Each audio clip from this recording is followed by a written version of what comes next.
Welcome to the LDA Podcast, a series by the Learning Disabilities Association of America. Our podcast is dedicated to exploring topics of interest to educators, individuals with learning disabilities, parents, and professionals to work towards our goal of creating a more equitable world. Hi everyone, welcome to the LDA Podcast. I'm here today with Carlin Graveline Ku, a subject matter expert and content developer for the AIM Institute. Carlin, thank you so much for being here. Thank you for having me. Of course, we're so excited today to talk about developmental language disorder. But first, could you tell us a bit about your background? Sure. So I am actually a speech language pathologist by training. So I've done a lot throughout my career, but the past several years, while I was still practicing, was primarily focused on treating language and literacy-based disorders. So this topic for today is really near and dear to my heart, so I appreciate you having me. Absolutely, and we'll definitely link to your recent article in our show notes so people can take a look. It's a fantastic article that really dives in to developmental language disorder. So what is developmental language disorder and how does it impact students? Sure. So developmental language disorder, or it's known by, just simply DLD, is one of the most common neurodevelopmental conditions that we have. So when we use that term neurodevelopmental, we mean that these are language difficulties that are persistent through someone's life, not necessarily to the same degree. But that they had these language challenges from childhood, from early childhood, when they were beginning to speak. So it's really important to note that that doesn't necessarily mean that we identified them as having a language disorder or even delay at that time, but that they didn't have, kind of typical communication and language patterns, and then have some sort of traumatic event like a stroke or a traumatic car accident that kind of caused these language difficulties. So DLD is also considered a persistent disorder. So it's not temporary. So sometimes we think about, language delays for those, very young children, toddlers who maybe aren't speaking and meeting all their communication milestones when they're 2 years of age, but then they catch up. And so this doesn't necessarily apply to them, but just kind of those continued struggles. So DLD can impact people's both kind of comprehension, their understanding, and or use of spoken language. And that can really incorporate any of those language domains, be it phonology, semantics, syntax, morphology, pragmatics. And while it doesn't necessarily impact all of those domains, it usually does impact more than one domain. It's not usually isolated to just one of those domain areas, with maybe an exception there being pragmatics. But when we think about how it impacts students, that can be really, really variable. So for young children, that might be those kind of, grammatical mistakes, difficulty with word endings. You're overgeneralizing that past tense verb ending and you're saying swimmed and she goed there instead of she went there. So it might be like errors like that, but we don't typically see a lot of those errors once we get into upper elementary grades and beyond. So a lot of times this looks like more just kind of, simplistic use of language. So using slash overusing really vague terms, that thing, that stuff, difficulty thinking of the right word to say. So it's what's that called again? What's that thing? Using really simple language. So over relying on words like, sad, big, rather than kind of more sophisticated or specific terms. Using, shorter sentence structures or shorter sentences and more simpler sentence structures. So, of course, this can impact students in the classroom in terms of how they're understanding more academic language, how they're understanding um, their reading and their writing also. We do see that sometimes this impacts children with DLD more globally through their academics too. Like they're much more likely to have difficulty with math, for example, because instruction in math can still be very language heavy. I appreciate you pointing it out that it's not just, language arts where we would see it, but it can impact lots of other areas as well. And so to build off that, I wanted to talk about, it seems like there's some similarities with the DLD and dyslexia, but also some differences. So would you be able to break that down a little bit further for us? Yeah, absolutely. And I'm glad you bring that up because DLD and dyslexia are both language-based disorders. And I think that, with more people talking about DLD and especially with the, new definition of dyslexia that IDA put out in the fall, and just kind of including more language in that definition, I think that there's kind of some confusion there. And there's just confusion because there is so much there can potentially be so much overlap between these, even though they are kind of distinct disorders. So we can think of DLD as being that kind of, language-based area of difficulty, and it can impact reading. Whereas dyslexia is kind of the reverse of that in some ways, where dyslexia primarily is difficulty with word-based reading, and oftentimes it involves, almost always, it involves that kind of phonological difficulty, and you can have other language-based weaknesses there. Gotcha. And so it's also possible for DLD and dyslexia to occur, right? Absolutely, and they really, really frequently do. It's really hard to put like a number on that because research methodologies just vary so much. And so you think about it in terms of if I'm doing a research study and I want to see how many students with dyslexia have DLD. If I conduct that study by looking at all of my students and going through their academic records and asking their parents, do they have DLD? Well, that's going to give me a very different number of prevalence than if I take all those students with dyslexia and then give them language assessments and see if they meet diagnostic criteria for DLD. And why those give us so different numbers is because DLD is so significantly underdiagnosed. And so, but because of that, when you look at research, you see really kind of varying percentages there for that co-occurrence between DLD.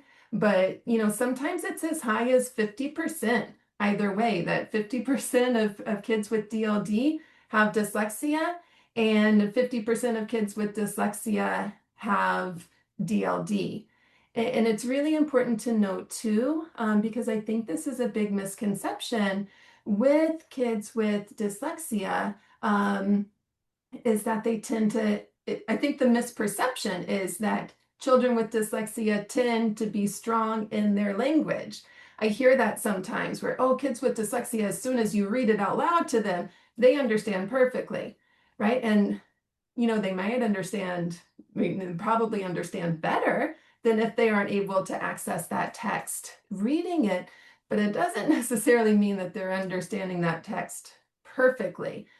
Because we do find that kids with dyslexia, even if they don't meet diagnostic criteria for having DLD, they do tend to have relatively weak language skills. And so they're still usually, or at least often, having those language weaknesses that might be kind of low average or right below that kind of range of average, even if they aren't diagnosed with that actual language disorder. Okay. Well, and you had mentioned that DLD is underidentified. Why is that? Oh, A lot of reasons, unfortunately. I wish it was just one reason so we could say, just point to it and fix this. But I think there's several different causes that are contributing to it. One is, like I mentioned, it's not a matter of just errors that they're making. Sometimes those errors can be easier to pick up. That's why we don't have as much under identification of children with speech disorders. For example, if they're trying to say the word red, but they're saying wed, that's easier for me to pick up on and identify. But when we're saying that these students are primarily just using simple language and, unsophisticated vocabulary and saying thing and stuff, well, we all do that. And all children do that. And so it's not easy to pick up on when is that kind of simple language and unsophisticated vocabulary done to too much of a degree, right? So teachers, one, they're not trained in identifying DLD. And two, it's just as easier to be masked in everyday kind of conversation. You know, everyday oral language also tends to just be really simple in general. When we're speaking to each other, even, college educated adult to college educated adult, we tend to use relatively simple vocabulary, relatively simple, sentence structures. And, there's been some interesting research that says that, how we use language, conversationally tends to be much simpler than the written language or than language when it's written down, even when it's for children's, like we would see in children's books. And so it's easier for students to get by in that oral language because there is just less of an expectation for anyone to use rich and sophisticated language, or for them to understand rich and sophisticated language, because we tend to be just kind of speaking using simpler words and language to them. Um, so yeah, so there's just kind of those several reasons. And we can also consider that children are sometimes pretty good compensators. So if the teacher is giving, what might be a complex direction, but all of the other, children in his class are standing up and putting one hand on their head, they're probably going to follow along and do the same thing, even if they didn't necessarily understand all of that direction themselves. We can also think about how oral language is not only just simple relative to written language, but that it is usually pretty redundant also. When we are speaking, we aren't just using words, we're using our vocal inflection, we're using our facial expressions, we're using gestures. And teachers and presenters are often really good about highlighting those really key points to help everyone else understand the big takeaway also. So, we're changing the rate of our speech. We might pause before we say something really important. We might be raising our eyebrows, we're putting more kind of emphasis on those specific words. So we're giving a lot of help, right? We're giving a lot of those, just scaffolds without even thinking about it to help our audience understand. And so, for those reasons, that's very helpful, for these children with language difficulties to be able to compensate.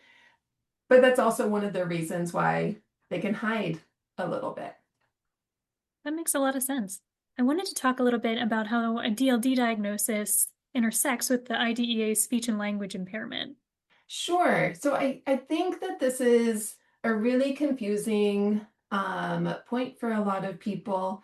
And I hear all the time that people don't, either consider DLD new or confusing. And It's really not.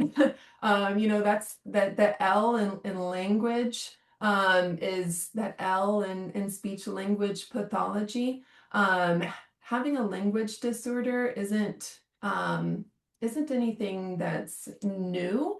There's just a lot of confusion over terminology.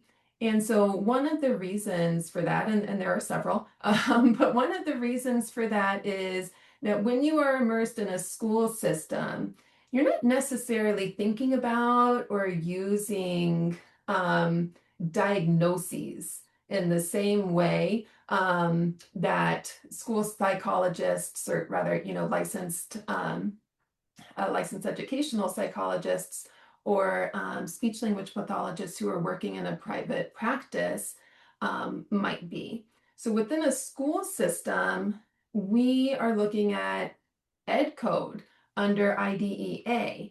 And so we're not looking at diagnostic labels like DLD or dyslexia. We're looking at eligibility categories like SLI, that's speech or language impairment, or SLD. Um, and so while a student who either has DLD or may qualify as having DLD um, most likely falls under the umbrella of that eligibility requirement of speech or language impairment, they do differ a little bit just in terms of where that kind of cutoff is. And so it is possible that you meet diagnostic criteria for DLD, but you don't meet eligibility criteria for speech and language impairment in a school system. Gotcha. And so could you expand a bit on how does that impact how students with DLD are served in public schools? Yeah, and so they're under-identified and underserved in public schools, and really significantly. Also, I've heard estimates of that we're only serving 20% of children who have language disorders in a public school. And those percentages aren't new. They've actually been persistent for decades, and they're not tracking tracking any better in recent years, which is really unfortunate. So a lot of that does have to do with that just under identification, because we're not finding these children that have language disorders. Often when we find the children with language disorders, it's not even necessarily the ones who are impacted the most severely. Usually it's because they have other things like behavior difficulties and or executive functioning challenges and or articulation difficulties on top of those language impacts. Oftentimes, too, when teachers are identifying that there is a problem, it's that they're identifying that that student is struggling with reading comprehension, right? Because how we talked about how written language is tends to be much more sophisticated and complex than oral language. That can be when children's language difficulties really come to the table much more evidently. But what often happens, not always, but what often happens is these students might get referred for an assessment based on their challenges with reading comprehension, and that school psychologist may or may not say, "Oh, I wonder if the root problem of their reading comprehension difficulties is language, and I wonder if I should rope in the language expert in the building, the speech language pathologist, to be a part of this assessment."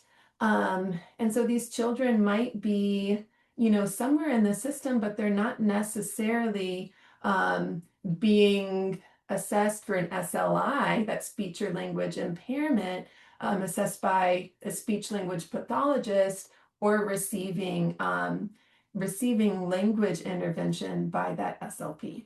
Well, and if we are able to identify DLD, what are the types of intervention and support that they should be receiving?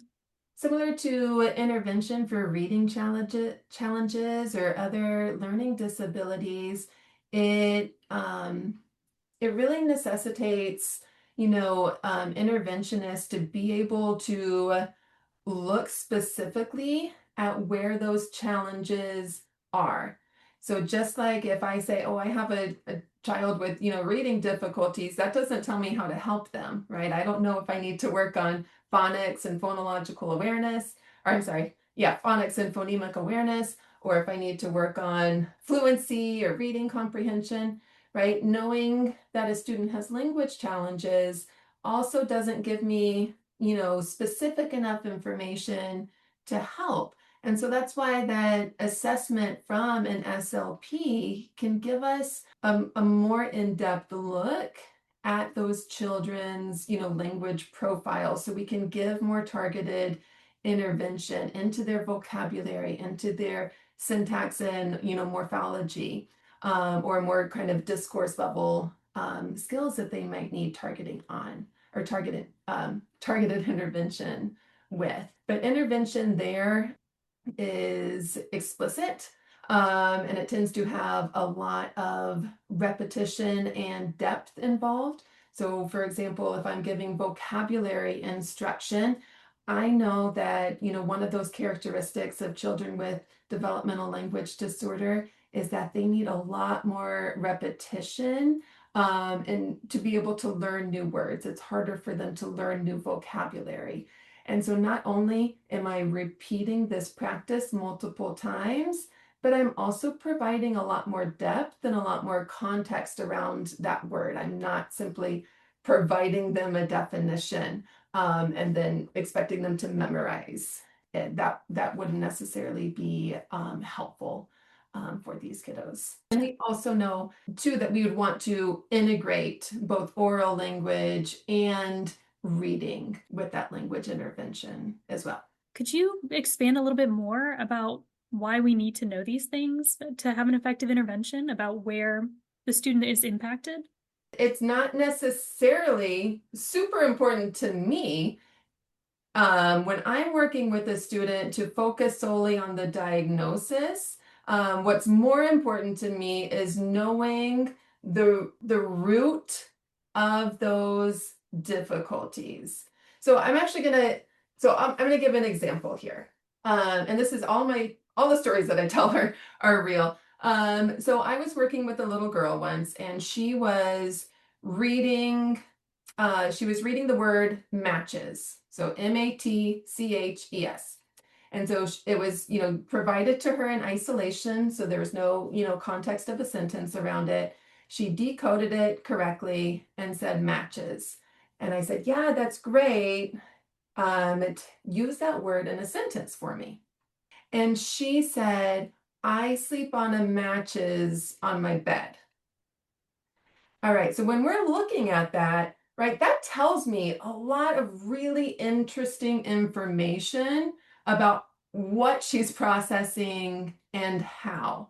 So one, I see a really significant phonological difficulty there, that she isn't discriminating the difference between the word matches and mattress, right? Those sound similar enough to her that she's kind of considering them the same word.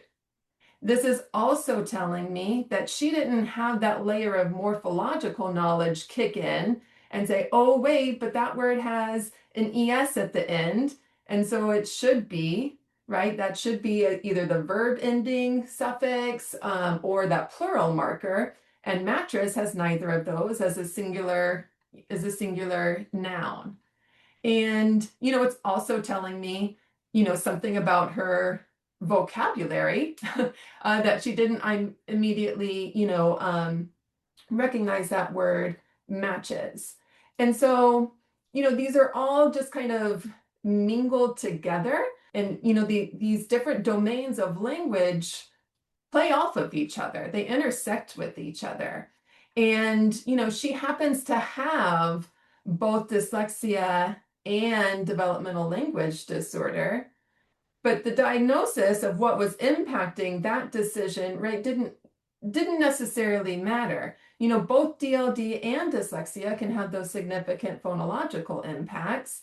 And so if she only had one diagnosis, I'm still kind of responding in the same way to the phonological challenge rather than the disorder. And so to bring me back, for me, similar to knowing that you have a language difficulty, knowing that you have a reading difficulty, that doesn't tell me enough to plan targeted intervention.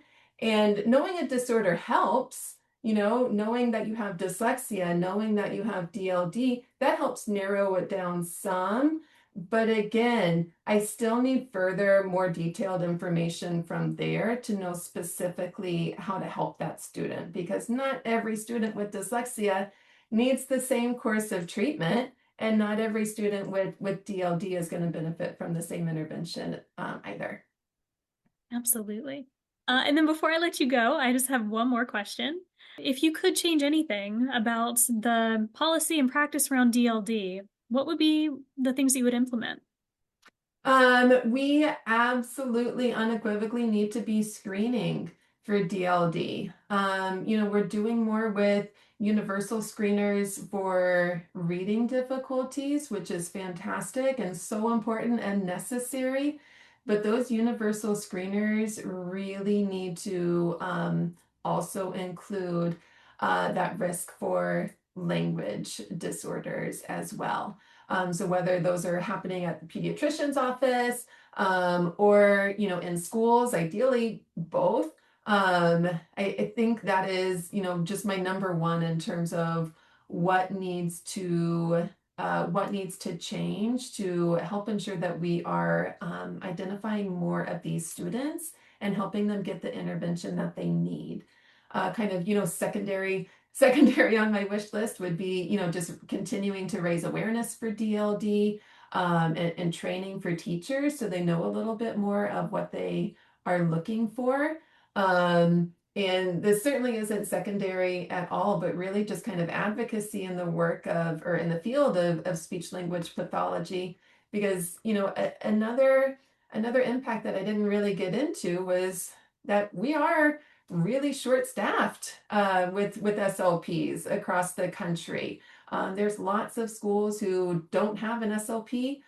They're in the building or they don't have enough, and those SLPs often have just huge out of control caseloads. So really in terms of just advocacy and better working conditions for our SLPs so that these professionals have the time and space and ability to really help those students once we are able to catch them more. Absolutely. Carlin, thank you so much for being on today. This is such a great discussion about the breakdown of developmental language disorder. And thank you so much for having me. I loved being here.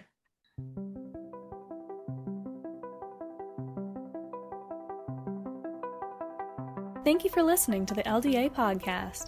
To learn more about LDA and to get valuable resources and support, visit ldaamerica.org.